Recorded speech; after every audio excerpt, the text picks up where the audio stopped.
On Christmas Eve, my husband, the CEO, demanded I apologize to his new girlfriend or lose my paycheck and promotion. I gave one word, okay. By morning, my bags were packed and my London transfer was complete. My husband's father turned pale. Please tell me you didn't send those papers. My husband's smile vanished instantly. Send what papers? My husband looked me dead in the eye and demanded I apologize to his mistress. In front of everyone. What he saw was a woman about to break. What I felt was a cold, quiet rage and the certainty that his betrayal was about to backfire spectacularly. It was Christmas Eve, the air in our penthouse office thick with betrayal. Robert sat across his mahogany desk, the personnel action form with my name on it sitting between us like a declaration of war. His voice was flat, emotionless. The same tone he used when firing executives who'd outlived their usefulness. Apologize to Victoria tonight at the Christmas party, he stated, in front of everyone. And if I don't? I asked, my voice barely a whisper, but I already knew the answer. The truth was, I'd been expecting this. He finally met my eyes, and what I saw there wasn't my husband. Not the man I'd loved, the man I'd built a life and a company with. It was a CEO. A corporate co-executor, coolly executing a difficult decision. Then your salary is suspended. Your promotion is cancelled. And there are documented concerns about your behavior that could lead to termination. He leaned forward slightly. This doesn't have to be complicated, Linda. Apologize to her, and we move forward. Apologize to her, to Victoria Ashford, the 28-year-old Chief Innovation Officer who was sleeping with my husband. The woman whose deeply flawed proposal I'd professionally dismantled at yesterday's board meeting because it would have destroyed everything Morrison Pharmaceuticals stood for. The woman Robert was now protecting at the cost of our 8-year marriage and my entire career. I looked down at the form again. Salary suspension effective immediately. Postponement of my vice president promotion, the one that was supposed to be announced January 1st, mandatory public apology for unprofessional conduct. In that moment, something crystallized. Not heartbreak, I'd already cried those tears 4 months ago when I'd come home early and heard her voice in our bedroom. This was something colder. Clearer. The kind of clarity that only comes when you realize the person you loved has become someone you don't even recognize. Okay, I said, quietly. Robert blinked, visibly surprised. He'd been prepared for tears. For anger. For negotiation. My calm acceptance threw him completely off balance. You'll apologize, he pressed, needing confirmation. I'll handle it, I said, standing up. Not a lie. Not an agreement. Just a promise that I absolutely intended to keep. But to truly understand that moment, I need to explain how we got here. How a marriage that started with so much promise could end with my husband weaponizing corporate policy against me on Christmas Eve. How the woman who'd helped build Morrison Pharmaceuticals could be threatened with professional destruction by the man she'd once loved.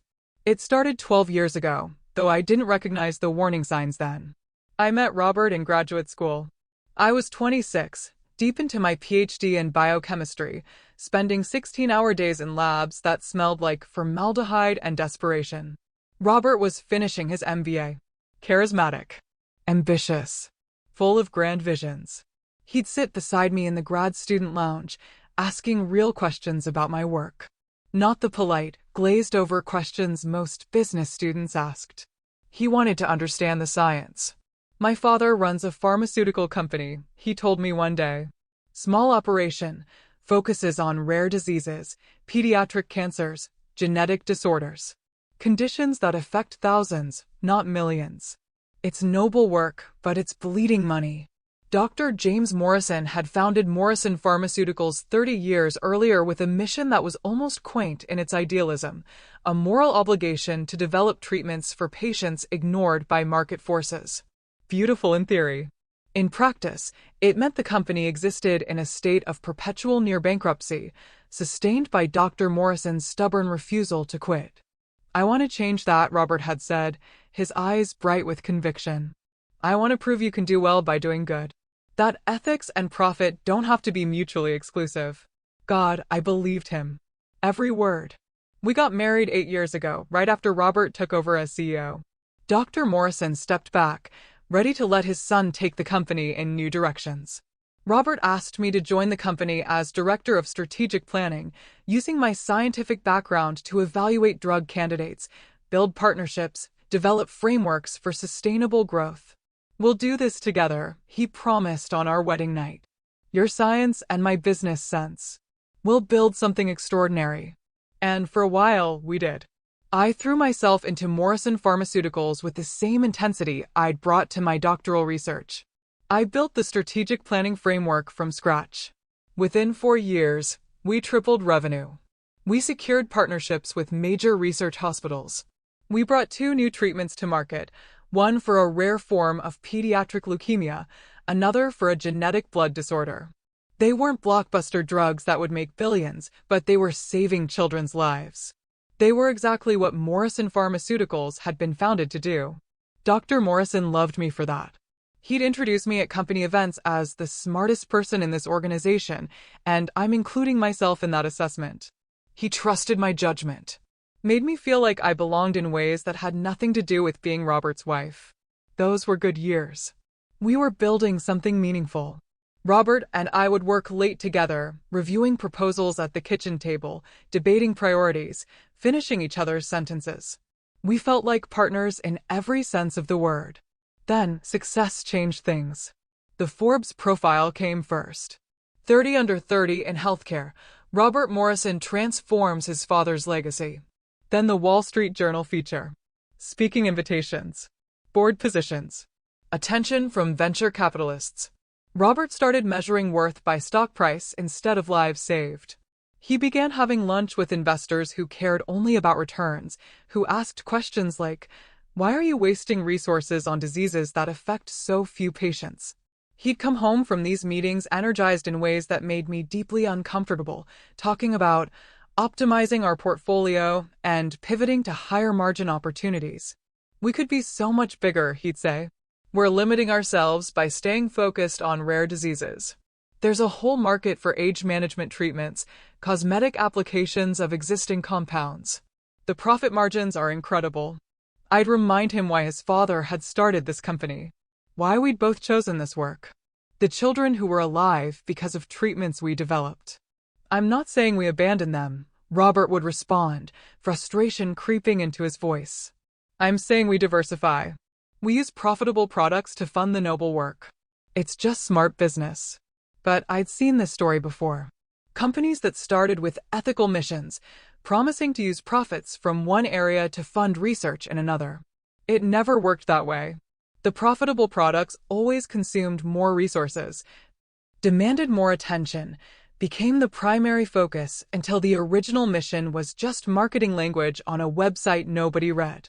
I became inconvenient. The wife who reminded him of humble beginnings. The scientist who prioritized research integrity over quarterly profits. The voice asking uncomfortable questions about whether we were betraying our mission. 6 months ago, things shifted in ways I couldn't ignore anymore. Robert started coming home after midnight, smelling like expensive perfume I didn't own. He'd take phone calls in other rooms, his voice dropping to intimate whispers when I walked past. He stopped touching me casually. No more hand on my shoulder. No more kiss on the forehead. He stopped asking about my day. Stopped listening when I talked. Stopped seeing me as anything except an obstacle to whatever future he'd convinced himself he was building. I told myself I was being paranoid. That the stress of leadership was affecting him. That successful marriages required understanding and patience. That once we got past this growth phase, things would return to how they'd been. I was lying to myself, but confronting the truth felt impossible. Then came the day, 4 months ago, that shattered every comfortable delusion I'd been clinging to. I'd been at a conference in Boston, my mind spinning with possibilities for new partnerships. I decided to come home a day early to surprise Robert, even stopping at the grocery store for pasta carbonara ingredients, the dish I'd perfected during our first year of marriage. I walked into our penthouse carrying groceries and hope, both of which I dropped in the entryway when I heard sounds from our bedroom. Not ambiguous sounds. Specific sounds. Victoria's voice sang Robert's name in a way that left zero room for misinterpretation. I stood frozen, my mind cataloging details with scientific precision. Her shoes by the door, red Louboutins I recognized from the office. 2 champagne glasses on our coffee table, a lipstick stain on one in a shade I'd never wear. Robert's jacket draped over a chair. I backed out quietly, left the groceries in the hallway, drove to a hotel where I spent 3 hours crying in a bathroom that smelled like industrial cleaning products. Then I dried my face, looked at myself in the mirror, and made a decision. In pharmaceutical research, when a compound shows toxicity in trials, you don't spend years trying to reformulate something fundamentally flawed. You terminate the trial and start over. My marriage was showing toxicity. It was time to terminate and start over. But I didn't confront Robert. I didn't demand explanations or apologies or couples counseling that we both knew wouldn't change anything. Instead, I started planning. The next morning, I called Dr. Morrison and asked about the European expansion he'd mentioned months earlier. The idea of a London office to partner with Cambridge and Oxford researchers. Robert doesn't understand the science like you do, Dr. Morrison had said, his voice heavy with disappointment. He's becoming too focused on financials. I need someone in London who remembers why we started this company. I volunteered immediately. For 4 months, I'd been working evenings and weekends building those London relationships, vetting researchers, evaluating compounds, demonstrating my value to an operation 3,000 miles away. And I'd been documenting everything else: Victoria's flawed proposals, Robert's ethical compromises, company credit card statements showing hotel rooms and jewelry purchases that had nothing to do with business. Not for revenge. For protection. For the inevitable moment when Robert would try to destroy me professionally to protect his affair. Which brought me to yesterday's board meeting, where everything finally came to a head. Victoria had presented her grand restructuring proposal, redirecting 60% of our research budget away from rare disease treatments toward cosmetic anti-aging products. It was filled with buzzwords about high-margin opportunities and impressive graphs until you examined the underlying assumptions. The science was shallow. The ethics were non-existent. It was everything Morrison Pharmaceuticals had been founded to oppose. I'd spent 3 days preparing a counter-analysis that methodically dismantled every assumption in Victoria's proposal. I'd documented why it would destroy our reputation, alienate research partners, betray our mission. Dr. Morrison listened to both presentations, then removed his reading glasses with deliberate precision. Linda's analysis is sound. Victoria's proposal has merit for a different kind of company, but it's not who we are. Motion to table indefinitely. The board agreed unanimously. Victoria's face had gone white, then red. She looked at Robert, waiting for him to defend her. He'd said nothing during the meeting. But that night, he'd been cold. You humiliated her, he'd said. In front of my father, in front of the board. And that's how I ended up here on Christmas Eve, sitting across from my husband while he demanded I apologize to his mistress or lose everything I'd built. Okay, I'd said. And I meant it. I would handle this. Just not the way Robert expected. Because in my briefcase, locked in my car downstairs, was a folder Dr. Morrison had given me an hour ago. Documents restructuring my role into managing director of Morrison Pharmaceuticals Europe. Approved by the board. Filed with the SEC, effective January 2nd. Robert thought, okay, meant surrender. He was about to learn what it actually meant. I walked out of Robert's office and headed downstairs to where the Christmas party was already in full swing. The penthouse's great room had been transformed into something out of a corporate fantasy. Crystal chandeliers, marble floors, a string quartet playing something classical nobody was listening to. Junior executives trying to network without appearing too desperate. I needed a drink. Or maybe I needed to leave entirely, get in my car and drive until I hit somewhere that wasn't here. But Dr. Morrison had asked me specifically to attend tonight. And after what he'd done for me, after that folder sitting in my briefcase, I owed him at least a few hours of presence.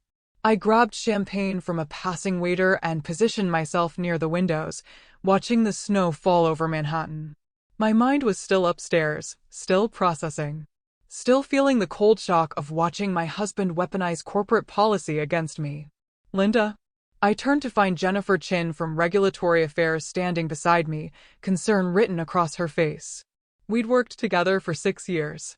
She was brilliant, meticulous, and one of the few people who seemed to operate outside the political games. "Are you okay?" she asked quietly. "You look like you've seen a ghost." "Something like that," I said, taking a long drink of champagne that tasted too expensive and too cold. Jennifer glanced around. "It's about Victoria, isn't it? Robert's making you pay for yesterday's board meeting." I looked at her sharply. "How did you? Everyone knows," Jennifer interrupted gently. "About Robert and Victoria. About the board meeting. About the fact that you absolutely demolished her proposal with data she couldn't argue against." She paused. "People are taking sides, Linda. And you might be surprised to learn that most of the actual scientists are on yours." That shouldn't have mattered, but it did.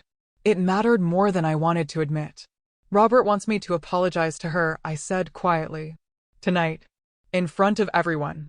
Says my salary is suspended and my promotion is cancelled until I do." Jennifer's face went pale, then flushed with anger. "He can't do that. That's abuse of authority." He's the CEO," I said. "He can do whatever he wants." "Dr. Morrison would never." "Dr. Morrison doesn't know yet," I said, looking at Jennifer carefully, weighing how much to say. "But he will soon." Jennifer studied my face, reading something there that shifted her expression from anger to curiosity. "You have a plan." "I have options," I corrected. Before Jennifer could respond, the energy in the room shifted. Conversations quieted. People turned toward the entrance. And I knew, without looking, that Victoria had arrived. She was beautiful in a way that stops conversations. Tall, blonde, wearing a red dress that probably cost more than most people's monthly rent. She moved through the room like she owned it, which I suppose she thought she did now that she'd secured the CEO's attention. I'd watched this transformation over the past 6 months. Ever since Robert had hired her as Chief Innovation Officer without consulting me, despite the obvious overlap with my strategic planning responsibilities.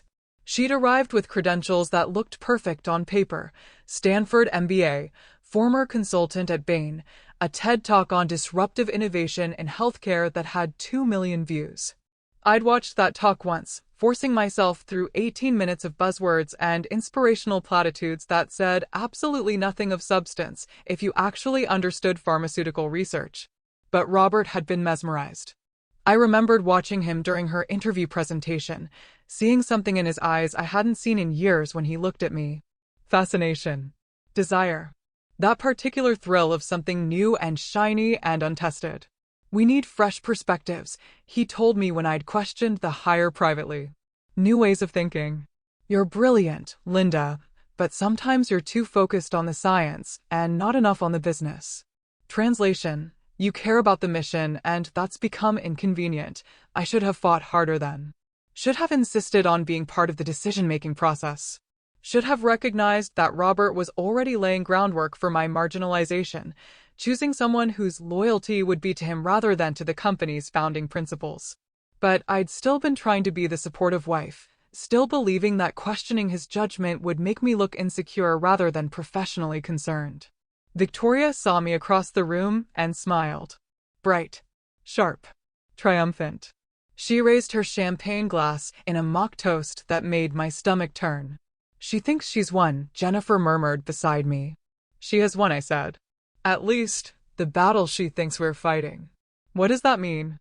I drained my champagne and set the empty glass on a nearby table.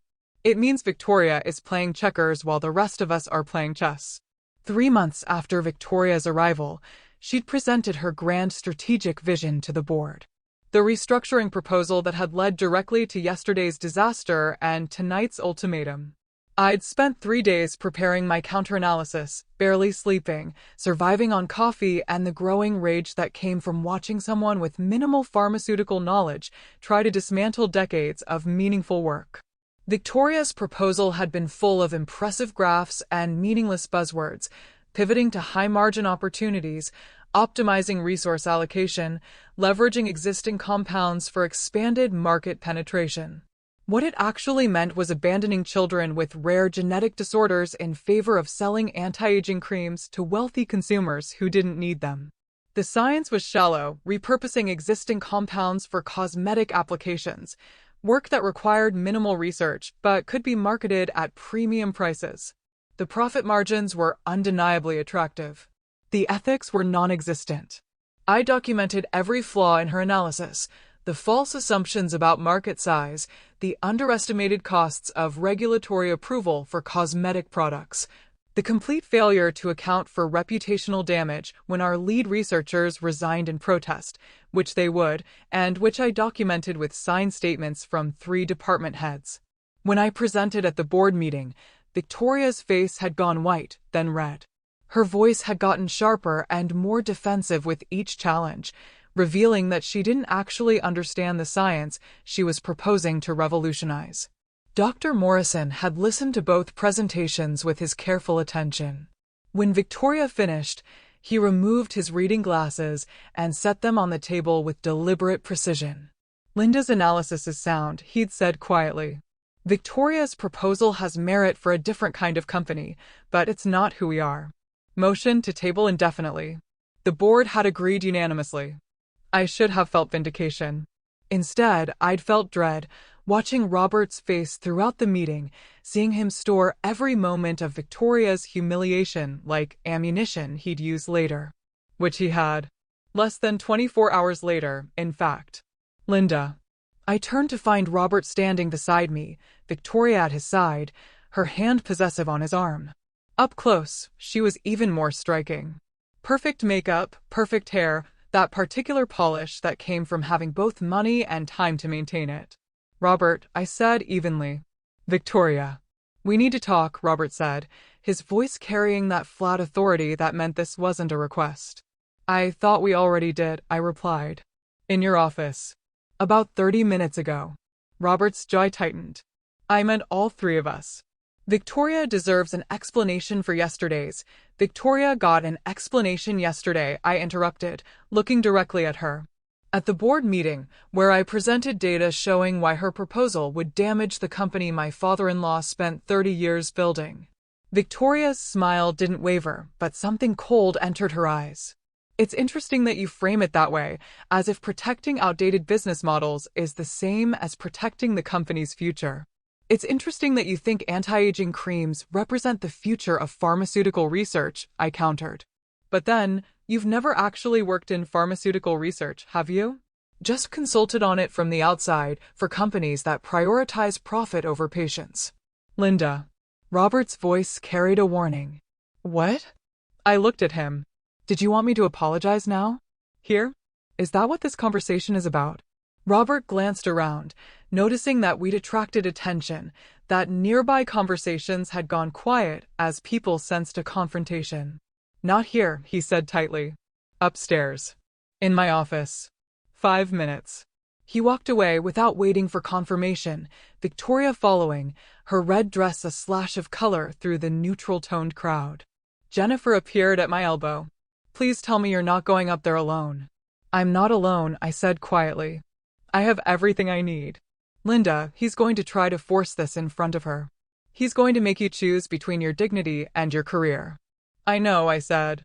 "But Jennifer, he doesn't understand what choice I've already made." I touched her arm briefly, grateful for her concern, then headed toward the elevator that would take me back upstairs to Robert's office. Back to the conversation that would end my marriage and begin everything else. The folder in my briefcase felt heavier than it should, full of documents that represented 4 months of quiet preparation, of building relationships Robert knew nothing about, of creating options he didn't know existed. Okay, I'd told him earlier, and I'd meant it. But not in any way he understood. The elevator doors closed, and I watched the party disappear below me. All those people celebrating a holiday in a company that was about to change in ways they couldn't yet imagine. When the doors opened on the executive floor, I could see lights spilling from Robert's office down the hall. I squared my shoulders and walked toward it. Toward the confrontation that had been coming since the day I'd heard Victoria's voice in my bedroom 4 months ago. Toward the moment when OK would transform from apparent surrender into something Robert would spend months trying to understand. Robert's office was exactly as I'd left it 30 minutes earlier. Mahogany desk positioned to dominate the room. Floor-to-ceiling windows offering a view of Manhattan that had probably cost more than most people earned in a lifetime. Everything arranged to project power and control. Victoria was already there, standing near the windows with her champagne glass, looking like she belonged in this space more than I ever had. Robert sat behind his desk in what I'd come to think of as his throne. The leather chair custom-made to his specifications, designed to make him sit slightly higher than anyone across from him. Small psychological games. See-through tricks I'd watched him learn from business books and executive coaching sessions. "Close the door," Robert said when I entered. I closed it, the click echoing louder than it should have in the sudden silence. "Sit," he added, gesturing to one of the chairs facing his desk. I remained standing. A small rebellion, perhaps meaningless, but I'd learned over the past months that sometimes the only power you have left is refusing to make yourself comfortable in your own humiliation. Robert's eyes narrowed slightly. He noticed. Of course, he noticed. It was one of the things that had made him successful. That attention to detail, that ability to read people and situations and adjust his approach accordingly. "We need to resolve this situation," he said, his voice dropping into that flat, professional tone that made everything sound like a business transaction. "Victoria has expressed concerns about working with you going forward. And frankly, after yesterday's board meeting, I share those concerns." Concerns. I repeated the word, feeling it strange in my mouth. About me doing my job? About presenting accurate data that contradicted a flawed proposal? Victoria set her champagne glass down with deliberate precision. "Your presentation wasn't about data, Linda. It was about making me look incompetent in front of the board. About undermining my credibility because you see me as a threat." I almost laughed. Almost. Because the sheer audacity of it, her standing in my husband's office, wearing a dress that probably cost more than our researchers earned in a month, accusing me of feeling threatened by her, was so absurd it almost broke through the cold anger that had been building in my chest. "I see you as exactly what you are," I said quietly. "A consultant with an MBA who thinks buzzwords and TED Talks qualify you to revolutionize pharmaceutical research. Someone who's never spent a day in a lab, never evaluated a clinical trial, never had to tell parents that we don't have a treatment for their child's disease because it's not profitable enough for the big companies to bother with." "Linda." Robert's voice carried a warning, but I ignored him. "Your proposal would have gutted our rare disease research division. It would have driven away every serious researcher we have. It would have destroyed everything Morrison Pharmaceuticals was founded to do." And yes, I presented data showing exactly that, because that's my job. Or it was, until apparently doing my job became grounds for disciplinary action. Victoria's face had gone red, her composure cracking. "This is exactly what I'm talking about. This hostility, this refusal to consider alternative viewpoints. Robert, you see what I mean, don't you?" Robert stood up, walked around his desk to stand beside Victoria. The gesture was deliberate, choosing his position, making clear whose side he was on. "Linda, you need to understand something," he said. "Victoria is a senior leader in this organization. She reports directly to me. When you undermine her publicly, you undermine my authority and my decision-making. That's not acceptable."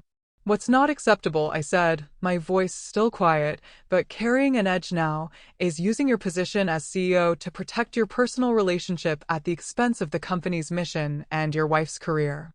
The words hung in the air like smoke. Robert's face went pale, then flushed. "What are you implying?" he asked, though we all knew exactly what I was implying. "I'm not implying anything," I said.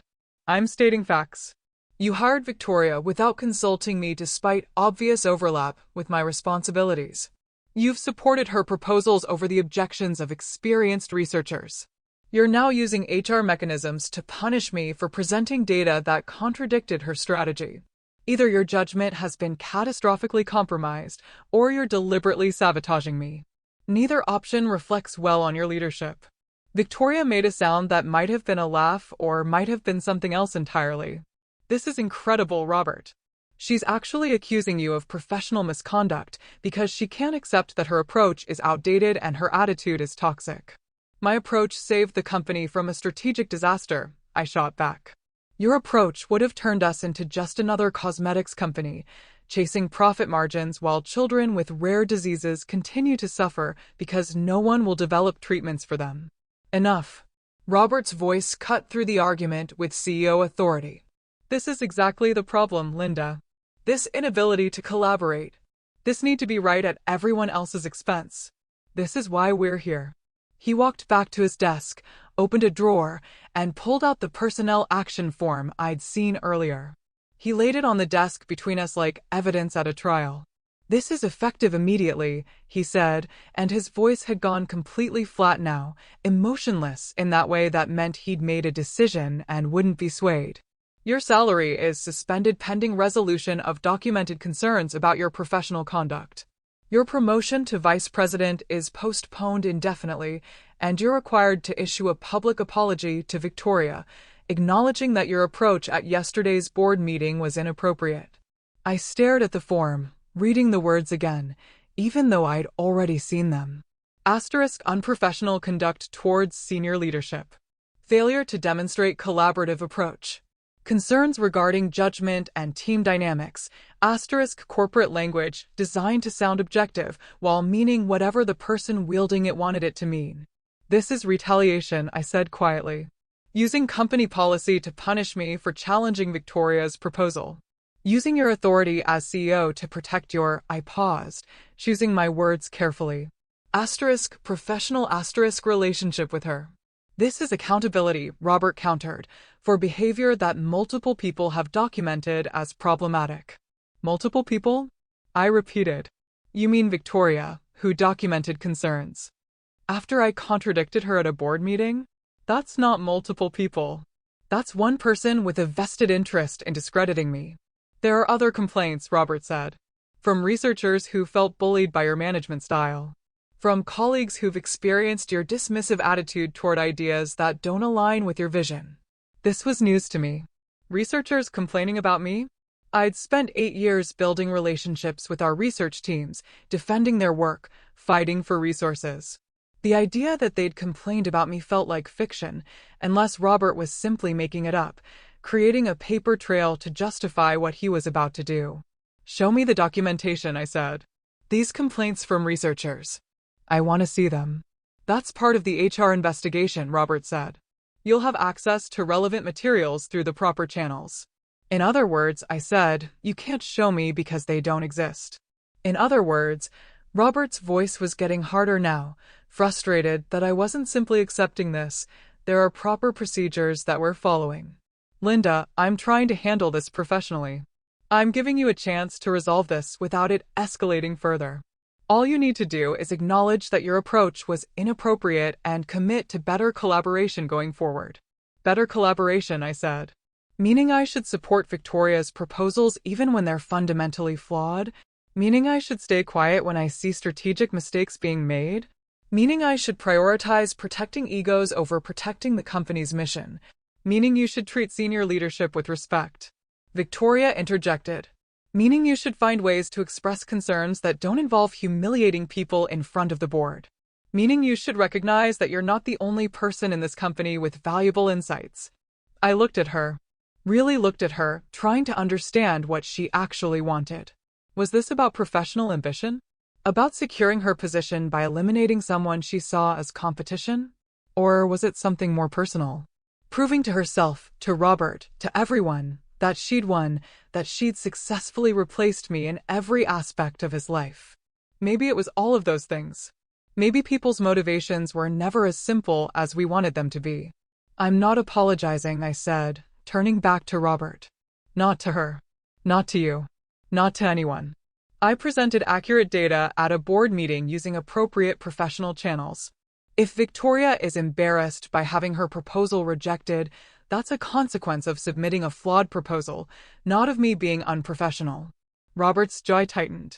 Then the suspension stands. And if you continue to refuse, we'll have to consider whether your position here is viable at all. Are you threatening to fire me? I asked, my voice still calm despite everything. On Christmas Eve, while we're hosting a party downstairs? I'm explaining consequences, Robert said. Actions have consequences, Linda. You can't undermine leadership and expect no response. I thought about the folder in my briefcase downstairs. About Dr. Morrison's documents restructuring my role, transforming me from Robert's subordinate into someone who reported directly to the board. About 4 months of quietly building relationships in London, demonstrating my value to an operation Robert knew nothing about. About the choice I'd already made before I'd even walked into this office. You're right, I said. Actions do have consequences. You're about to learn that. Robert frowned, uncertain again, that crack in his confidence widening slightly. What's that supposed to mean? It means I'm not the person you seem to think I am, I said. The person who will accept humiliation to keep a job. The person who will apologize for being right because it makes you uncomfortable.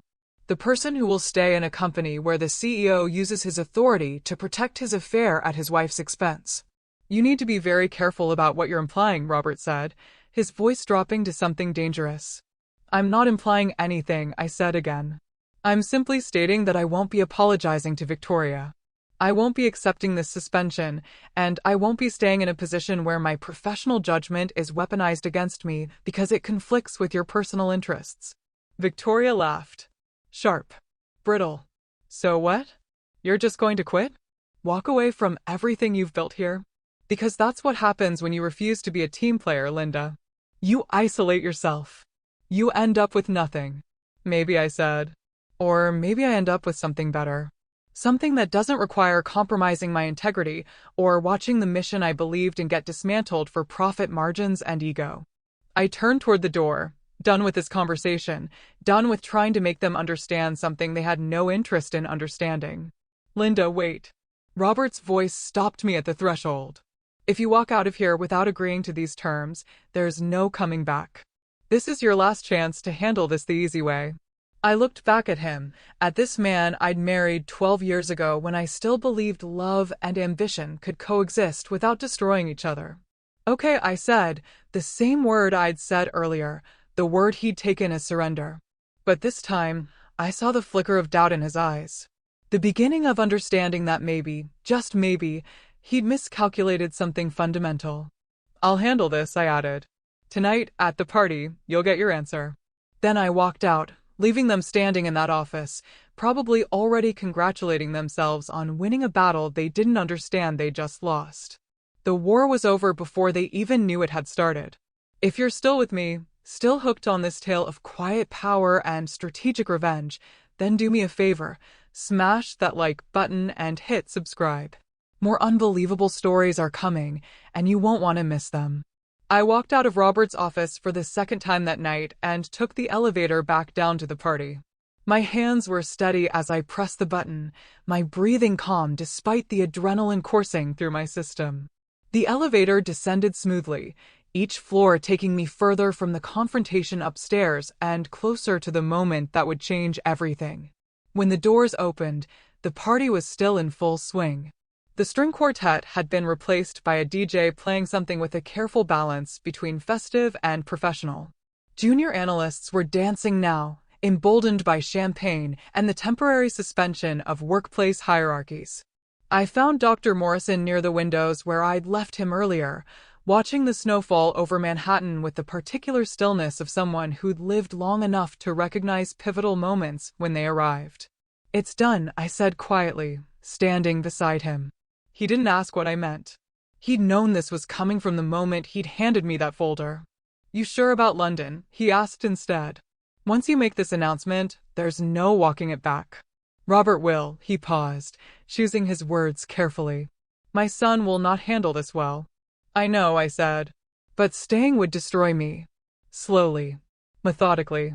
One small humiliation at a time until I couldn't remember who I was before I became someone who accepted being treated like this. Dr. Morrison nodded slowly. Something like pride crossing his weathered face. Your flight is Monday morning, 6 a.m. out of JFK. You land at Heathrow Tuesday evening, London time.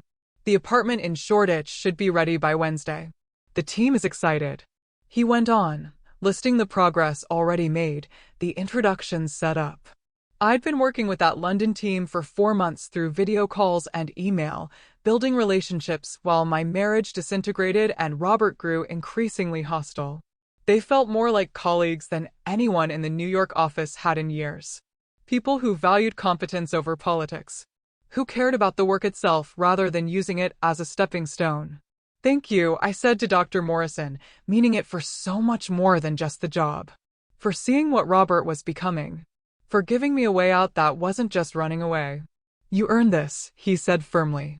The London position isn't a favor or a rescue mission. It's recognition that you're the best person to build what we need in Europe. Robert will eventually understand that, or he won't. But either way, it won't change the fact that you've earned this opportunity through merit. The music shifted to something slower. I watched executives drift toward the bar. Saw Victoria emerge from the elevator and scan the room until her eyes found Robert, who'd appeared moments after her. Their faces were tight, uncertain. Whatever confidence they'd felt upstairs had been replaced by something else. Concern, maybe? Or the beginning of understanding that the situation wasn't as controlled as they'd thought. Robert's eyes found mine across the room. For a moment, we just looked at each other. Husband and wife. CEO and Director of Strategic Planning. Two people who'd once believed they were building something together and had somehow ended up as adversaries in a corporate drama neither of us had wanted. Then he started walking toward me, Victoria close behind, and I knew the time had come. Dr. Morrison touched my arm briefly. Good luck, Linda, though I don't think you'll need it. I waited until Robert was close enough that I wouldn't have to shout, but far enough that other people would hear what I was about to say. The conversations around us quieted as people sensed something significant was happening. I have something to say, I announced, my voice carrying across the great room with more steadiness than I felt. The music stopped. The DJ, reading the room with professional instinct, killed the track mid-beat. In the sudden silence, every person at Morrison Pharmaceuticals' Christmas party turned to look at me. Robert's face showed satisfaction. He thought he'd won. Thought I'd bent to his ultimatum. Thought I was about to publicly apologize to Victoria and cement his control over both his company and his personal life. Victoria's smile was radiant, triumphant. She raised her champagne glass in a small gesture that looked celebratory to anyone watching, but that I knew was mocking. A private acknowledgement that she'd taken everything that had been mine, and I was about to acknowledge her victory publicly. I looked at both of them, these people who'd thought they could corner me, force my compliance, make me choose between dignity and survival. I'm resigning from my position as Director of Strategic Planning, I said clearly, watching Robert's satisfaction drain into confusion, effective immediately. I've accepted the role of Managing Director for Morrison Pharmaceuticals Europe. I'll be relocating to London next week to oversee our expansion there. The silence deepened, changed quality. Confusion rippled through the room. People exchanged glances, trying to make sense of what they'd just heard. Robert's face went white, then red. You can't. That position doesn't exist. I haven't authorized any. The board authorized it 2 weeks ago, I interrupted, keeping my voice calm and professional. Dr. Morrison signed off personally. It's already been filed with the SEC. I'm surprised you didn't see the paperwork, Robert, but then you've been quite distracted lately. That last part was petty, perhaps, but I allowed myself the small satisfaction of watching him realize that everyone in this room now understood exactly what I was implying. Dr. Morrison stepped forward from where he'd been standing. Robert, perhaps we should discuss this in private. No. Robert's voice was sharp, almost desperate. Linda, you can't just leave. We have projects that there are responsibilities that need someone who understands the science. I finished for him. Someone who cares about the mission. I'll be doing exactly that work in London. Everything's already arranged. Housing, visa, team structure. I start January 2nd. I turned to Victoria, gave her the coldest smile I could manage. Congratulations on your promotion to Director of Strategic Planning. I'm sure you'll do wonderfully. I've left detailed transition notes in my office. You'll need them. Victoria's face had gone pale. She'd expected humiliation, mine, not hers. She'd expected validation, public acknowledgement that she'd won. Instead, she was being handed a job she wasn't qualified for, in front of everyone who knew she wasn't qualified for it, as the woman she tried to destroy walked away with dignity intact. I started toward the exit, my head high, my heart pounding, but my expression serene. Linda, wait. Robert's voice cracked slightly. We need to talk about this. You can't just. I paused at the door, looked back at the room full of executives watching this corporate drama unfold. My eyes found Dr. Morrison, who gave me the slightest nod of approval. Okay, I said, using the same word I'd given Robert twice already tonight. The word he'd taken as surrender. In this context, in front of all these witnesses, it meant something entirely different. It meant, okay, I'm done. Okay, I choose myself. Okay, you're about to discover what happens when you mistake silence for weakness. Then I walked out into the December night, into the snow that was falling harder now, into the first moments of my new life.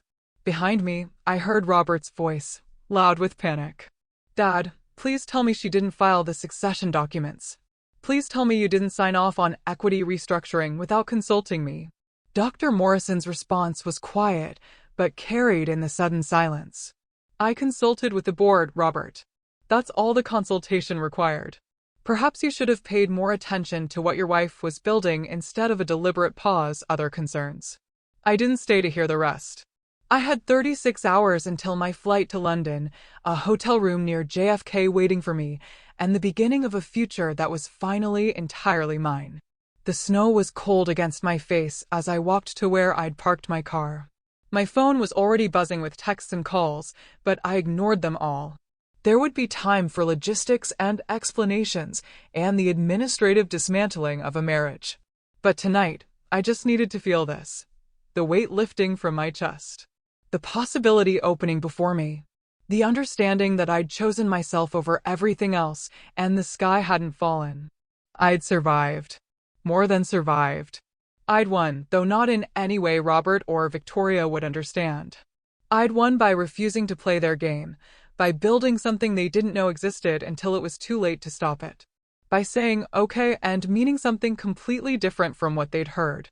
I got in my car and drove toward JFK, toward the hotel room where I'd spend Christmas morning, toward London and a team who didn't know about affairs or betrayals or marriages ending in penthouse offices, toward a life where I could just be Linda again, where my work would be judged on merit rather than politics, where I wouldn't have to fight for space in my own marriage or dignity in my own company. The Manhattan skyline receded in my rearview mirror, getting smaller and smaller until it disappeared entirely, swallowed by snow and distance, and I felt nothing but relief. The hotel room near JFK was exactly what you'd expect from corporate lodging. Beige walls, generic landscape prints, a bed that was comfortable enough but forgettable. I checked in just after midnight on Christmas Eve, still wearing the emerald silk dress from the party, my suitcases already packed and waiting in the car. I should have felt something dramatic. Grief, maybe. Or rage. Or the kind of cathartic relief that comes from finally escaping something toxic. Instead, I just felt tired and oddly empty, like I'd been holding my breath for months and had finally exhaled, but didn't quite know what to do with the space that created. My phone had been buzzing constantly since I'd left the party. I turned off the sound, but the screen kept lighting up with notifications, texts, calls, voicemails accumulating like evidence of the chaos I'd left behind. 23 calls from Robert. 18 from Victoria. 6 from various executives. I didn't answer any of them. Instead, I ordered room service, a club sandwich I barely touched, and spent Christmas Eve reviewing documents for London, trying to focus on the future rather than the wreckage of the past. Christmas morning, I woke early and called Dr. Morrison. He answered on the first ring, his voice alert despite the hour. Linda, how are you holding up? I'm fine, I said, which wasn't quite true, but wasn't quite a lie either. How bad was it after I left? Dr. Morrison sighed, and I heard coffee being poured, that small domestic sound somehow grounding across the phone line. Robert spent most of the night trying to find legal grounds to block your transfer. He called 3 different lawyers, woke up the board's general counsel at 1 a.m. They all told him the same thing: your contract has international mobility clauses. The London position is a legitimate promotion. The board approval is ironclad. There's nothing he can do. And Victoria? Furious that you're taking research relationships with you. She apparently tried to demand that you turn over your contact lists, your Cambridge and Oxford connections, as if professional relationships built over a decade are company property that can be transferred like office furniture. I laughed darkly at that. Victoria really had no idea how any of this worked. You couldn't just inherit credibility or trust or the kind of professional relationships that made research partnerships possible. What did you tell her? I asked. That Linda Morrison's professional relationships belong to Linda Morrison. And if she chooses to leverage them for Morrison Pharmaceuticals Europe, that's exactly what we'd hope she'd do. He paused. Robert asked me to reconsider the London position. Said having you operating independently would create conflicts with his strategic vision for the company. What did you say? I said that perhaps it's time the company had more than one strategic vision. That relying entirely on one person's judgment, especially when that judgment has been questionable lately, isn't sound governance. Another pause, heavier this time. He hung up on me, Linda. First time he's ever done that. We talked logistics after that. My flight Monday morning, the apartment in Shoreditch, the team that was already preparing for my arrival. Before hanging up, Dr. Morrison said something that made my chest tighten. I'm sorry for what he did to you. For what he became. You deserved better from my son and from this family. I sat with that apology for a long time after the call ended, staring out at the New York skyline through the hotel window, gray and cold in the December morning light. I spent the rest of Christmas Day in that room, not celebrating, but preparing. I reviewed housing contracts, studied UK employment regulations, mapped out my first 90 days in London with the same methodical precision I'd brought to pharmaceutical research. My phone buzzed periodically with texts from Robert, first angry, then pleading, then angry again. I didn't read them. I'd blocked his number after typing out a single response. My lawyer will contact you about separation proceedings. Please have all future communication go through legal counsel. Monday morning came too quickly and not quickly enough. I checked out of the hotel at 4 a.m., returned my rental car, went through security with my British work visa and my carefully organized documents proving that yes, I had legitimate employment waiting in London. No, I wasn't planning to overstay. The flight was long and gave me too much time to think.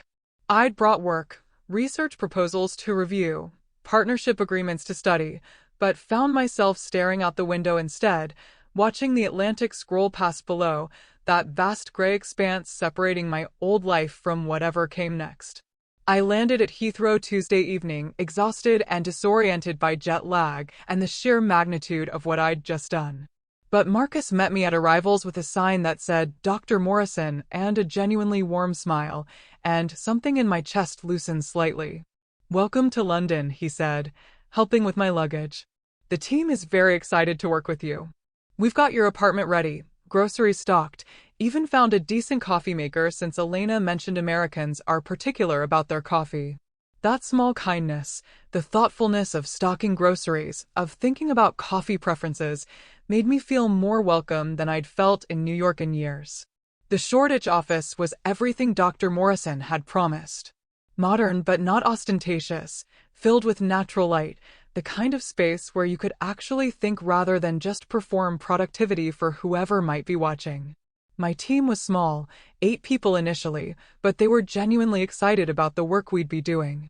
Not excited about climbing corporate ladders or positioning themselves for promotions, but excited about the actual science, the actual mission of developing treatments for diseases nobody else would touch. No one here knows, I realized during that first week. About the affair, about the Christmas Eve confrontation, about personnel action forms and ultimatums and marriages ending in penthouse offices. They just knew me as Dr. Linda Morrison, the new managing director with a reputation for identifying promising research partnerships and building sustainable operations. It was liberating in ways I hadn't expected. But New York didn't disappear just because I'd flown across an ocean. News filtered back through professional networks and former colleagues who stayed in touch despite the awkwardness of my departure. Jennifer from Regulatory Affairs started sending emails, carefully worded updates that felt like intelligence reports from behind enemy lines. Thought you should know, they always began, before detailing the latest disaster. Victoria's cosmetics pivot had been approved by Robert over objections from senior researchers. Within 2 months, 3 of our best scientists had resigned in protest. Dr. Sarah Chin, who'd been developing a promising treatment for pediatric leukemia, had left for Johns Hopkins, taking her entire research team with her. Dr. Michael Rodriguez, our lead researcher on rare genetic disorders, had accepted a position at Boston Children's Hospital, explicitly citing the company's abandonment of its founding mission. Each departure created ripples. Other researchers grew nervous, started updating their CVs, taking calls from recruiters. Morale collapsed, productivity suffered. "The culture here is toxic now," Jennifer wrote in March. "People don't trust leadership." Robert keeps promising that the cosmetics division will generate revenue to fund rare disease research, but nobody believes him. It's the same lie pharmaceutical companies always tell: we'll do the profitable work to subsidize the mission work, and it never actually works that way. I read these updates with complicated feelings. Vindication that I'd been right about Victoria's proposal, but also sadness watching something I'd helped build crumble from leadership failures I'd predicted but couldn't prevent.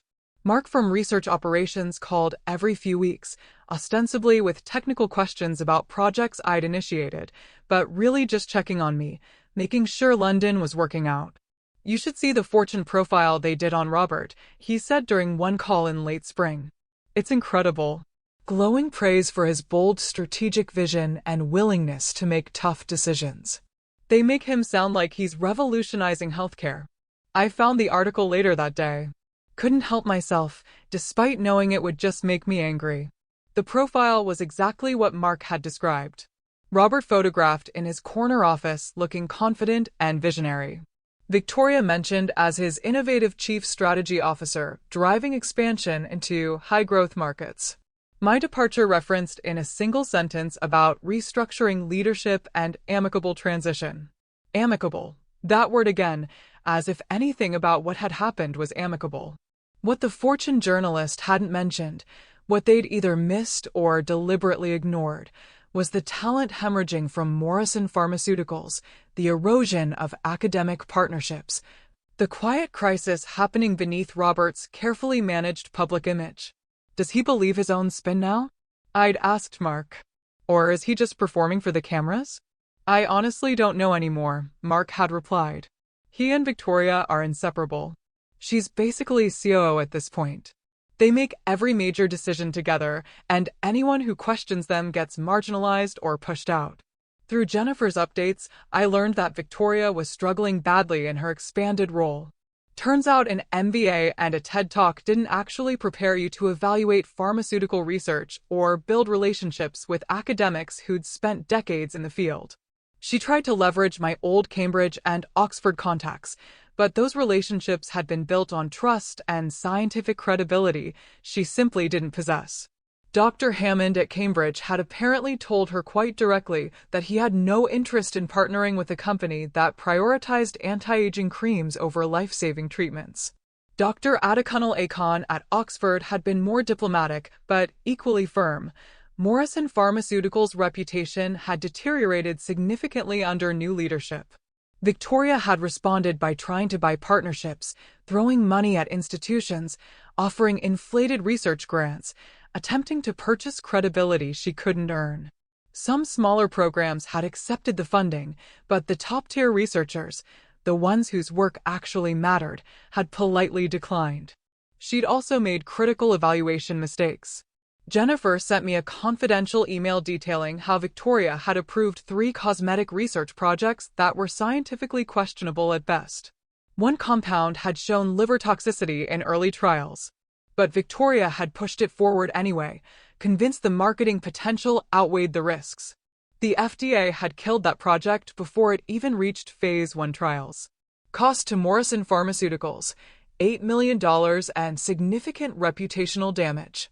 Robert should have held Victoria accountable for these failures. Instead, he defended every decision, interpreted every criticism as a personal attack rather than legitimate professional concern. It was the same dynamic I'd experienced. Robert's ego so entangled with Victoria that admitting her incompetence would mean admitting his own judgment had been catastrophically compromised. By July, 7 months after I'd left, the cracks were becoming impossible to hide. Morrison Pharmaceuticals' stock price had dropped 15%. An industry analyst published a report questioning whether the company had lost its competitive advantage in rare disease treatments, the very niche that had made them valuable. Dr. Morrison called me one evening in August, his voice carrying an exhaustion that worried me deeply. "The board is getting restless," he said. "3 members have approached me privately expressing concerns about Robert's leadership. They're not ready to act yet, but they're watching carefully." "What are you going to do?" I asked. A long pause. "He's my son, Linda. I want to believe he'll recognize his mistakes and correct course. But I'm also the chairman of a company with responsibilities to employees, patients, shareholders. If he continues like this..." He didn't finish the sentence. Didn't need to. We talked about London after that. He wanted detailed reports on our progress. Seemed to draw energy from hearing about partnerships succeeding, compounds advancing through trials. "You're building what I always hoped this company could be," he said before hanging up. "Robert's building what I always feared it might become." That conversation haunted me for days. Dr. Morrison was 74 now, visibly declining, watching his life's work fracture under his son's leadership. I threw myself deeper into London work, partly to justify his faith in me, partly to avoid dwelling on New York's collapse, a disaster I'd escaped, but couldn't completely separate myself from. Not when it involved people I'd worked with and a mission I still believed in despite everything. The London summer was surprisingly warm that July, the kind of weather that made British people declare a heat wave, while Americans looked confused about what the fuss was over 75 degrees. I'd been in the office late, working on a partnership proposal with Cambridge, when my phone rang around 7 p.m. Dr. Morrison's name on the screen made my stomach tighten. He didn't usually call this late, and when he did, it meant something significant had happened. "Linda," his voice sounded strained, older than I'd heard it, even during our difficult conversations about Robert's declining leadership. "I need to tell you something before you hear it elsewhere. The board is launching an investigation into Robert's use of company funds." I set down my pen carefully, my mind immediately jumping to those credit card statements I'd documented months ago. The hotel rooms, the jewelry purchases, the restaurant bills that had nothing to do with legitimate business expenses. "What kind of investigation?" I asked, keeping my voice neutral. "Inappropriate expenses, possible personal enrichment, violations of our ethics policies." Dr. Morrison paused, and I heard something that might have been a glass being set down, liquid being poured. He was drinking, which he rarely did. "An anonymous report was filed with our compliance hotline 3 weeks ago. Very detailed documentation, dates, amounts, even photographs of credit card statements." My chest tightened. "Dr. Morrison, I need you to understand something. I documented those expenses." "Yes. I kept records as insurance in case Robert tried to come after me legally. But I never filed any reports. I never sent anything to compliance or the board or anyone else." "I had to ask," he said quietly. "Not because I thought you would, but because the board will ask me, and I needed to be able to answer honestly." Then who? I asked, though even as the words left my mouth, the answer was crystallizing with devastating clarity. "That's what I can't figure out," Dr. Morrison said. "Who else would have access to this information? Who else would have documentation detailed enough to..." "Victoria," I interrupted. Silence on the other end of the line. "But she and Robert are together." "Why would she were together?" I corrected, my mind racing through the implications. "Dr. Morrison, think about it. Victoria aligned herself with Robert when he had power and could advance her career.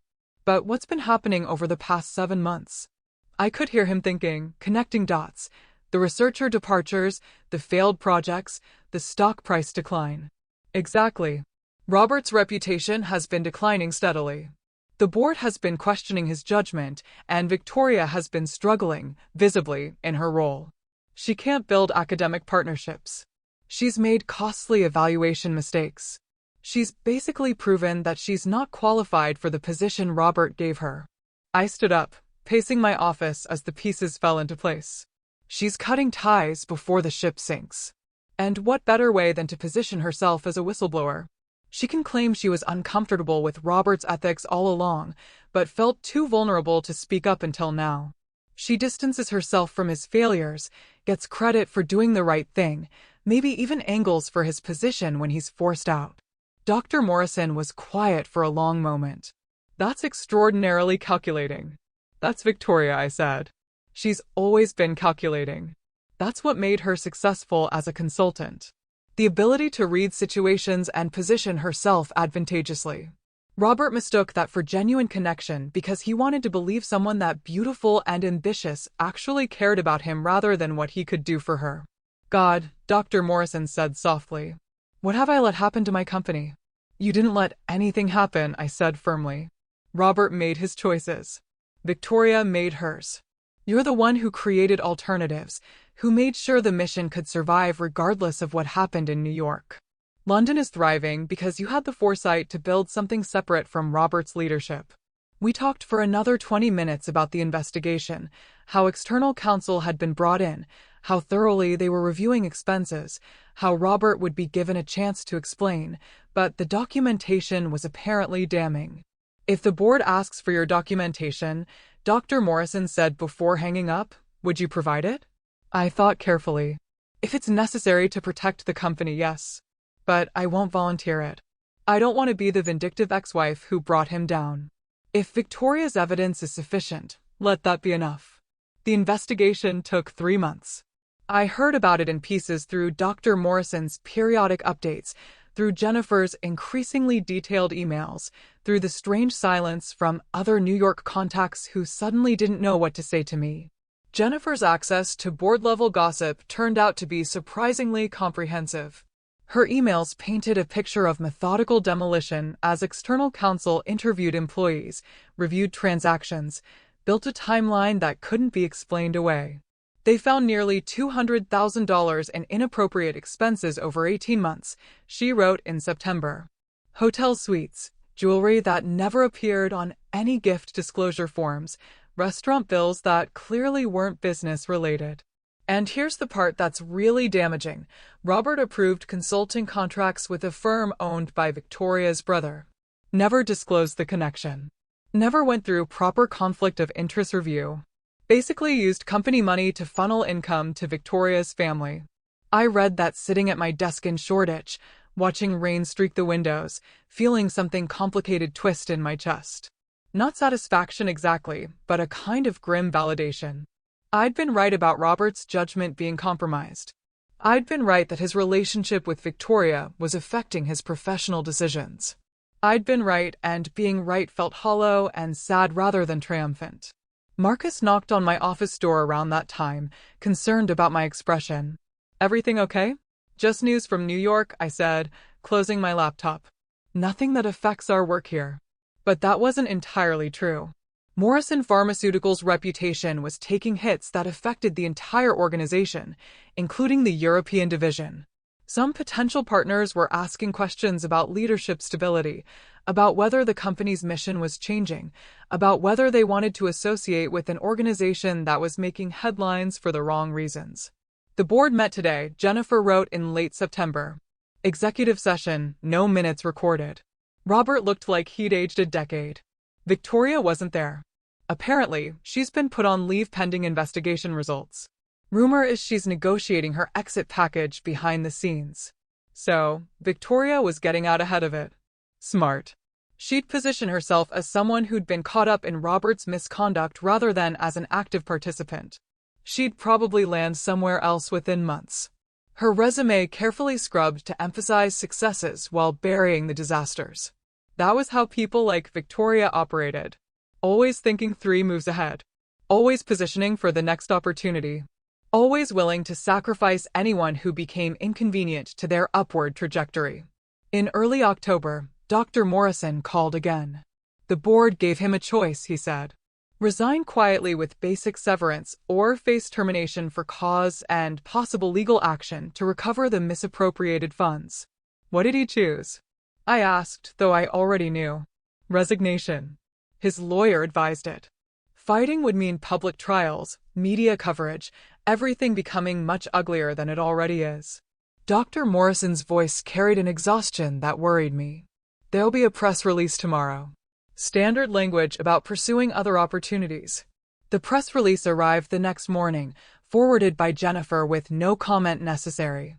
Robert Morrison was stepping down to pursue other opportunities. The company was grateful for his leadership during a period of growth and transformation. No mention of investigations or ethical violations or nearly $200,000 in inappropriate expenses. Just careful corporate language that said everything to people who knew how to read between the lines and nothing to everyone else. Victoria is not getting his job, Jennifer added in a follow-up email. Board brought in Dr. Patricia Hammond from Merck. Spent 20 years developing rare disease treatments. She's exactly what the company needs, actual pharmaceutical experience and commitment to the original mission. I knew Patricia slightly from industry conferences. Brilliant researcher, strong ethical compass, completely uninterested in the kind of political games that had consumed Robert and Victoria. Her appointment sent a clear message about the direction Morrison Pharmaceuticals was taking. Back to the mission. Back to rare disease research. Back to everything Dr. Morrison had founded the company to do. I should have felt vindicated. Should have felt satisfaction that the company was being rescued from Robert's disastrous leadership. Instead, I mostly felt sad. Sad for Dr. Morrison watching his son's public disgrace. Sad for the employees who'd believed in Robert's vision. Sad for the time and energy wasted on cosmetics pivots and political infighting instead of work that actually mattered. But I also felt something else. Gratitude, maybe. That I'd gotten out when I did. That I was building something in London rather than still fighting battles in New York. That I'd chosen myself over loyalty to a man who'd stopped deserving it. Elena knocked on my office door that afternoon. Linda, the Cambridge team wants to schedule a call about advancing the cystic fibrosis compound to phase 2 trials. Are you available tomorrow morning? Absolutely, I said, pulling up my calendar. What time works for them? Real work. Scientific progress. Children's lives being saved. This was what mattered, not corporate drama or executive downfalls or investigations into expense accounts. Robert's choices had consequences. Victoria's calculation had paid off in the short term, but would probably haunt her long term.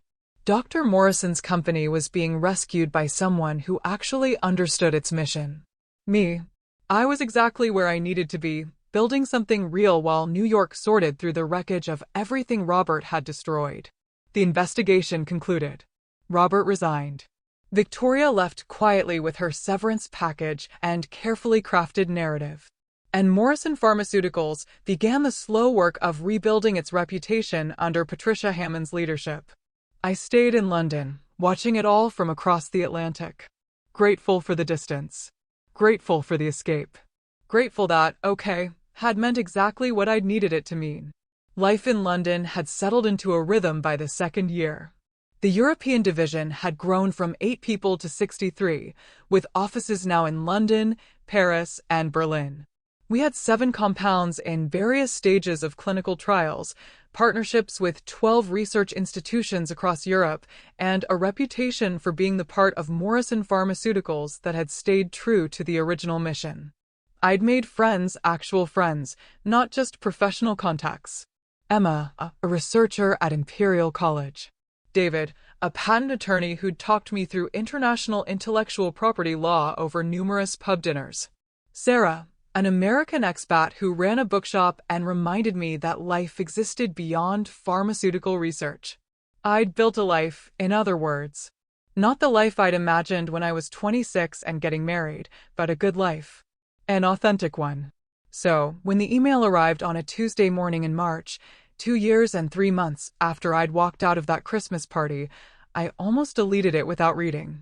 The sender address was one I didn't recognize. The subject line was simple, something I need to say. Spam, probably. Or a phishing attempt. I hovered my cursor over the delete button, but something made me open it instead. The first line told me everything. Linda, I've been in therapy for 6 months. Robert. I should have stopped reading right there. Should have deleted it and maintained the walls I'd carefully built that had made peace possible. But curiosity is a powerful thing. And after 2 years of silence, part of me needed to know what he possibly thought he had to say now. My therapist suggested I write this, the email continued. Not because you owe me anything, but because I owe you the truth. I destroyed our marriage because I was terrified of my own inadequacy. You were brilliant. Everyone knew it. You understood the science in ways I never could. My father respected your judgment over mine. The researchers trusted you more than they trusted me. Instead of dealing with that insecurity, I tried to diminish you. I found someone who made me feel superior instead of inadequate. I used my position to punish you for being confident. I convinced myself you were the problem, when the truth was, I'd become someone I didn't recognize. Rain was streaking the windows of my Shoreditch office, that persistent London drizzle that never quite qualified as rain, but soaked you thoroughly anyway. I read that paragraph 3 times, feeling complicated things. Robert was finally saying what I'd known for years. Finally admitting what had been obvious to everyone except him. But acknowledgement 2 years late couldn't undo the damage. Couldn't erase the humiliation or the pain or the years of my life I'd spent trying to save something that had already died. The email went on. Victoria left me 6 months ago, by the way. Once I lost the CEO position, I stopped being useful to her. She's at a biotech startup now. Still climbing, still ambitious, still everything she always was. I almost laughed at that. Of course, Victoria had left once Robert lost his utility. Of course, she'd landed somewhere else, probably with a carefully crafted narrative about having been caught up in circumstances beyond her control. That was who she'd always been. Someone who'd climb over anyone to get where she was going, then rewrite history to make herself look principled in the process. I'm not asking for forgiveness, Robert wrote. I'm not asking for anything. I just wanted you to know that what you did, walking away, choosing yourself, building something meaningful in London, taught me more about leadership and integrity than I learned in my entire time as CEO. You were right about the cosmetics pivot, about Victoria, about the cost of compromising our mission for profit. About everything. I hope London is everything you needed it to be. I hope you found peace, Robert. I stared at that closing for a long time. Hope you found peace, as if peace was something you found rather than something you built, day by day, decision by decision, through the hard work of choosing yourself, even when it cost you everything you thought you wanted. But yeah, I had found peace. Or built it, whatever. I spent an hour debating whether to respond at all. Part of me wanted to just delete the email and pretend I'd never seen it. But another part, the part that had loved Robert once, that had believed in what we were building together, felt like he deserved some acknowledgement. Finally, I wrote back, Robert, thank you for your honesty. I hope your therapy continues to help. I hope you find your way back to the person you were before ambition consumed everything else. Take care. Brief. True. Not warm, but not cruel. Acknowledging his message without reopening doors that needed to stay closed. I hit send and closed my laptop, stood at my window watching London traffic below, thinking about how far I'd come from that Christmas Eve when my world had shattered. Robert's apology didn't change the past. It didn't make the betrayal hurt less or the humiliation fade. But it did offer something valuable. Confirmation that walking away had been exactly right.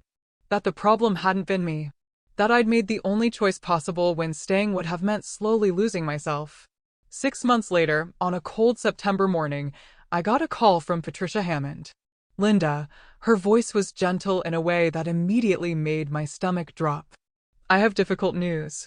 James passed away last night, peacefully in his sleep. His family was with him.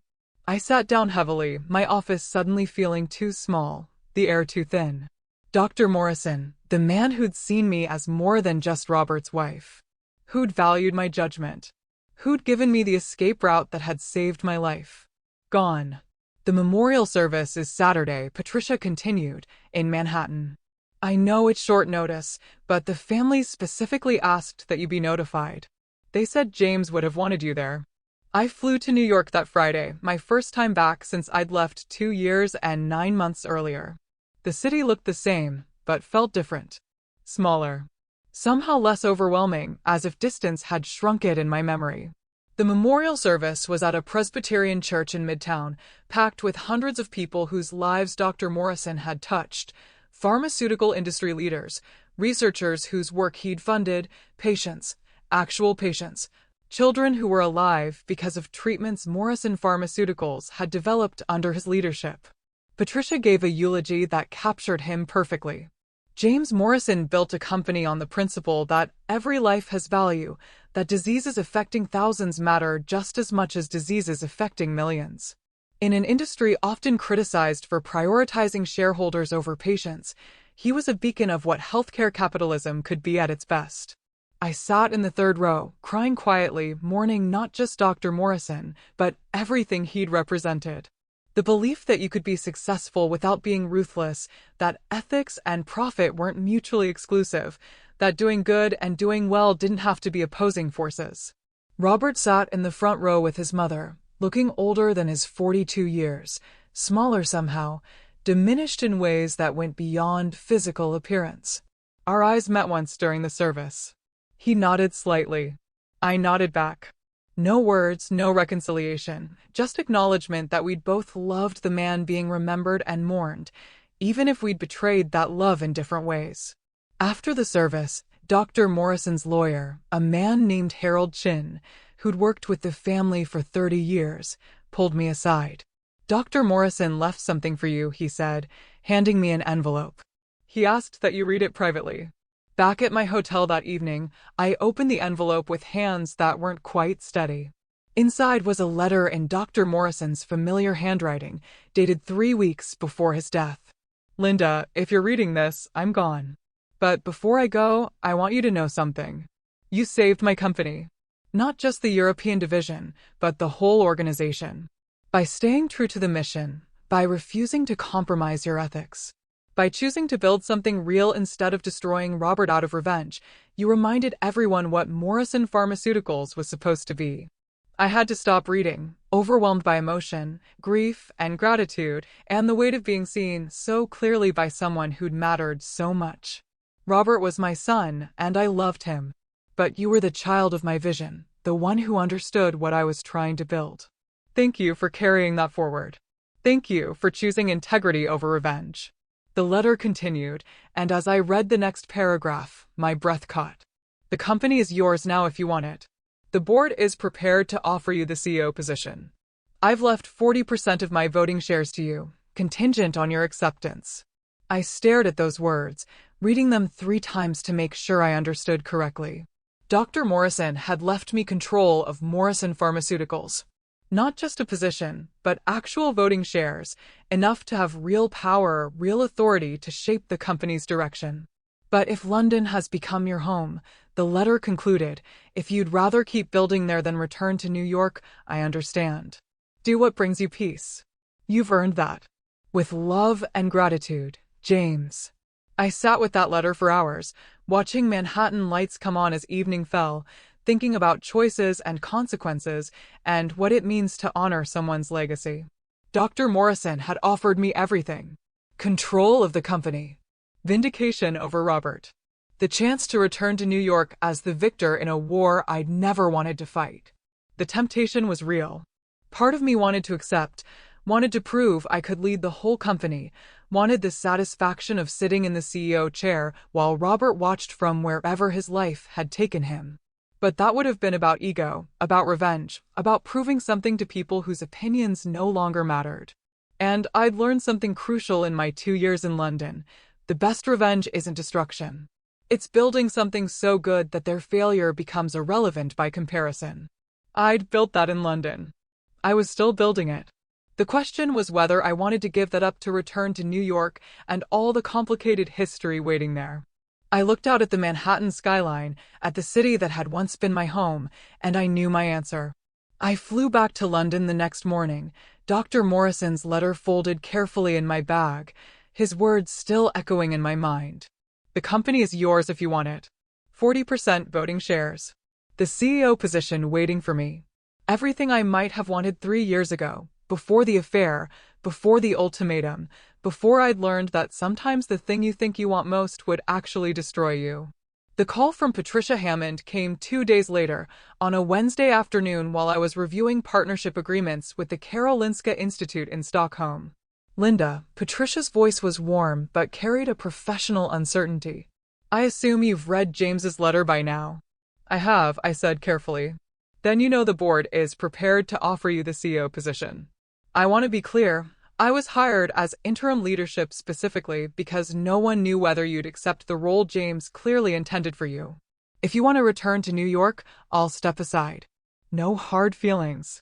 This was always meant to be your company if you chose to claim it. I looked out my office window at the Thames, at the London skyline that had become so familiar over the past 2.5 years. Watched a tour boat drift past, tourists probably taking photos of Tower Bridge in the distance. Patricia, I appreciate the confidence, I said. Dr. Morrison's confidence, yours, the board's. It means more than you know. But, Patricia said, hearing what I hadn't said yet. But I'm going to decline. Silence on the other end. Then can I ask why, Linda? This is everything most people in our industry spend entire careers working toward. Control of a major pharmaceutical company. The resources to shape research priorities. The platform to influence healthcare.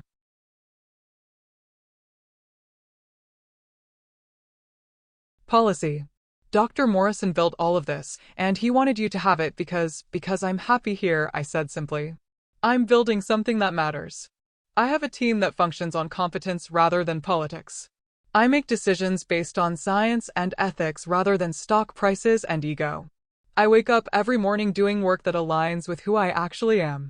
I paused, trying to find words for something I'd only recently fully understood myself. Accepting the CEO position would mean returning to New York. Navigating all the politics that destroyed my marriage, constantly managing Robert's shadow and everyone's memories of what happened. Every decision I made would be examined through the lens of our history. Every challenge to my authority would carry subtext about whether I was qualified or just the ex-wife who came back to claim revenge. We could manage that, Patricia said. We could set clear boundaries, establish your authority independently of, you can't promise that, I interrupted gently. Culture change takes years. Organizations have memories. And, honestly, Patricia, I don't want to spend the next decade of my life fighting those battles. I did that for 8 years in my marriage. I'm done fighting for space that should have been freely given. Patricia was quiet for a long moment. You've really thought about this? I have, I confirmed. And here's what I think. You're doing excellent work. You understand the mission. You have the scientific credibility and the ethical compass. You're already refocusing Morrison Pharmaceuticals on rare disease research, repairing relationships with academic institutions, bringing back the researchers who left under Robert's leadership. I took a breath. You're exactly the leader Morrison Pharmaceuticals needs right now. Someone without baggage, without complicated history, without personal dynamics clouding every interaction. I recommend you for the permanent CEO position. Build on what Dr. Morrison started, and let me keep building the European division. We can accomplish more working together across the Atlantic than we could with me trying to navigate New York politics. You're sure? Patricia asked. This isn't fear talking, because if you change your mind in 6 months, I'm sure, I said firmly. This isn't fear. It's clarity. For the first time in years, maybe in my entire adult life, I know exactly what I want and why. That's worth more than any title. We talked logistics after that. How the equity stake would work with me staying in London. How we'd coordinate between US and European operations. How we'd structure reporting relationships to honor Dr. Morrison's vision while building something sustainable. When I finally hung up, I felt a weight lift that I hadn't even fully realized I'd been carrying. The weight of expectation. Of obligation. Of feeling like I needed to prove something to people whose opinions had long since lost their power over me. I stayed in London. Over the next year, the European division grew to over 100 people, with expanded offices in Paris and Berlin and new partnerships across the continent. We became known as Morrison Pharmaceuticals Innovation Center, the place where ambitious rare disease research happened, where scientists came when they wanted to work on diseases that actually mattered rather than chasing blockbuster profits.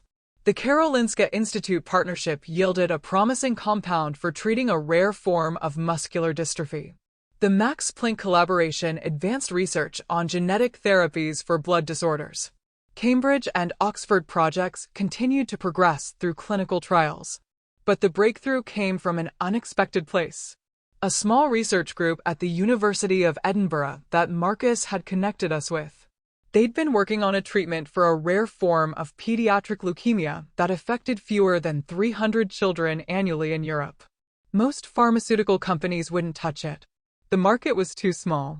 The research was too risky. The profit potential was essentially zero. But Dr. Morrison hadn't founded Morrison Pharmaceuticals to chase profits. He'd founded it to save lives that bigger companies deemed not worth saving. Our Edinburgh collaboration yielded a compound that showed remarkable results in Phase 2 trials. The FDA granted it Breakthrough Therapy designation, fast-tracking approval. If it succeeded, when it succeeded, those 300 children would have a treatment option where none had existed before. That was vindication worth more than any CEO title. That was revenge in its purest form. Not destroying Robert, but building something so meaningful that his failures became irrelevant by comparison. I thought about him sometimes, wondered what he was doing, whether therapy had actually helped, whether he'd found any peace in whatever life he'd built after losing everything. Through industry contacts, I heard fragments. He'd taken a consulting position at a mid-sized pharmaceutical company. Strategy work. Fine, but unremarkable. The kind of career that paid well but left no particular mark on the world. Victoria had landed at a biotech startup, apparently having learned just enough from her Morrison Pharmaceuticals disasters to be moderately competent in a less prominent role. She'd probably climb again eventually. People like Victoria always did. But she'd never reach the heights she'd aimed for, would always carry the reputation of someone who'd slept her way to a position she couldn't actually perform. Neither of them was thriving. But neither had been completely destroyed either. They were just ordinary, average people who'd reached higher than their competence justified, failed spectacularly, and settled into comfortable mediocrity. Me? I was extraordinary. Not because of titles or recognition, but because I was doing work that mattered while living a life that felt authentic. I'd found peace in London. Not the absence of challenge or difficulty, but the presence of purpose and meaning and the daily satisfaction of building something real. Sometimes late at night, I'd think about that Christmas Eve 3 years ago.